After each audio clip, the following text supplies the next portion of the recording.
आप सभी को विभव देव शुक्ला का सादर प्रणाम। आप देख रहे हैं डेली बज़ इंडिया। यूपी की योगी सरकार का बुलडोजर अब राजधानी दिल्ली में भी चला है। रोहिंग्याओं के अवैध कब्जे से करोड़ों की ज़मीन खाली करा ली गई है। ये कार्रवाई 22 जुलाई की सुबह 4 बजे ही दिल्ली के मदनपुरा खादर इलाके में की गई। यहाँ पर यूपी सिंचाई विभाग की 5.21 एकड़ ज़मीन पर अवैध रूप से कब्जा कर रोहिंग्या कैंप लगाए गए थे। इन्हें अब खाली करवा लिया गया है।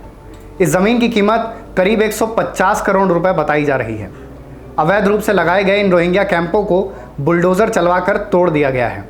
यूपी सरकार को जानकारी मिली थी कि मदनपुरा खादर में सिंचाई विभाग की ज़मीन पर भारी तादाद में रोहिंग्या बस्ती बसाई जा रही है, जो आगे चलकर बड़ी मुसीबत का कारण बन सकती है।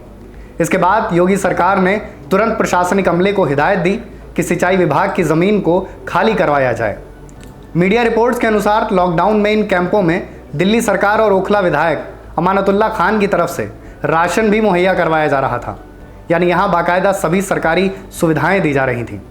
इससे पहले खुद केंद्र सरकार ने सुप्रीम कोर्ट में कहा था कि रोहिंग्या भारत की सुरक्षा के लिए खतरा हैं और सरकार इन्हें देश से बाहर करना चाहती है। वहीं RWA यानी रेसिडेंट्स वेलफेयर एसोसिएशन ने दिल्ली पुलिस से रोहिंग्या मुसलमानों की इस अवैध बस्ती को हटाने की गुहार लगाई थी, लेकिन कोई कार्रवाई नहीं हुई थी। योगी सरकार ने अपना एक्शन लेकर इस ज़मीन को खाली करवा लिया है। इस कार्रवाई पर यूपी सरकार में जल शक्ति मंत्री महेंद्र सिंह ने कार्रवाई का वीडियो जारी कर ट्वीट किया है। ट्वीट में लिखा है, दिल्ली में फिर से चला योगी सरकार का बुलडोजर। योगी सरकार की दिल्ली में बड़ी कार्रवाई। मदनपुर खादर में सुबह 4 बजे ही कार्रवाई कर सिंचाई विभाग की भूमि पर अवैध कब्जे से रोहिंग्या कैंपों को हटाया गया और अवैध कब्जे तोड़े गए। यूपी सिंचाई विभाग की 2.10 हेक्टेयर ज़मीन मुक्त कराई गई। इसके अलावा सिंचाई विभाग की अन्य ज़मीनों पर किए गए अवैध कब्जे को हटाने के लिए बड़े पैमाने पर जल्द कार्रवाई की जाएगी। यूपी सिंचाई विभाग की 1007 हेक्टेयर ज़मीन दिल्ली में है। इसमें से 20 हेक्टेयर ज़मीन जो दिल्ली राज्य के ओखला, जसौला, मदनपुर, जैतपुर, आली, सैदाबाद, मोलरबंद और खुरेजी खास गांव में है, उस पर स्थानीय व्यक्तियों और संस्थाओं ने अवैध कब्जा किया है। इन पर पक्के मकान, दुकान, हॉस्टल, सड़क, टीन शेड और झुग्गी झोपड़ी आदि के रूप में निर्माण किया गया है। इसमें से मदनपुर खादर गांव में यूपी सिंचाई विभाग की खसरा नंबर 612 पर स्थित 2 हेक्टेयर ज़मीन पर रोहिंग्या मुसलमानों ने अवैध कब्जा कर लिया था। इस ज़मीन की कीमत करीब 97 करोड़ है। इस ज़मीन से सटी जकात फाउंडेशन की ज़मीन पर रोहिंग्या मुसलमानों की बस्ती पहले से ही बसी हुई है। सिंचाई विभाग ओखला संगठन के एग्जीक्यूटिव इंजीनियर VK सिंह ने बताया कि जकात फाउंडेशन की ज़मीन पर पहले रोहिंग्याओं की बस्ती बसी हुई थी। इन लोगों ने सिंचाई विभाग की आज खाली कराई गई ज़मीन पर स्थायी या अस्थायी कब्जा कर लिया था।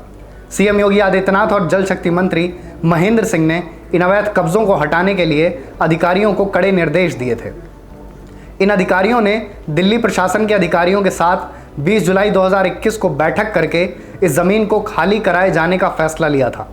आज उत्तर प्रदेश सिंचाई विभाग के अधिकारियों, कर्मचारियों, दिल्ली पुलिस और सिविल डिफेंस के स्वयंसेवकों की सहायता से बुलडोज़र चलवाकर ज़मीन को खाली करवा लिया गया। दिल्ली के कालिंदी कुंज मेट्रो स्टेशन इलाके के पास बड़ी संख्या में रोहिंग्या शरणार्थी रुके हुए हैं। यहाँ पर झुग्गी बस्तियाँ और कैंप बनाए गए हैं। अभी हाल ही में इन इलाकों में आग भी लग गई थी, जिनमें कई झुग्गियाँ जल गई थी और भारी नुकसान हुआ था।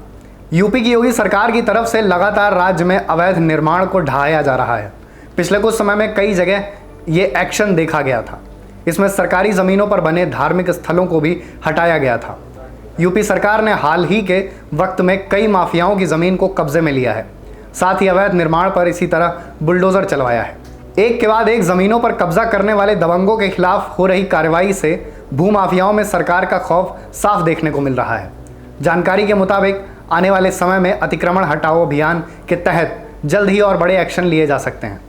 उत्तर प्रदेश के मुख्यमंत्री योगी आदित्यनाथ ने दावा किया है कि सरकार माफियाओं की अवैध ज़मीन और संपत्ति लेकर उसे गरीबों को देने का काम करेगी। इससे पहले योगी सरकार का बुलडोज़र 4 जुलाई को बहुजन समाज पार्टी के पूर्व सांसद दाऊद अहमद की करोड़ों की बिल्डिंग पर चला था। यह बिल्डिंग करीब 20 करोड़ रुपए की लागत से बनी थी।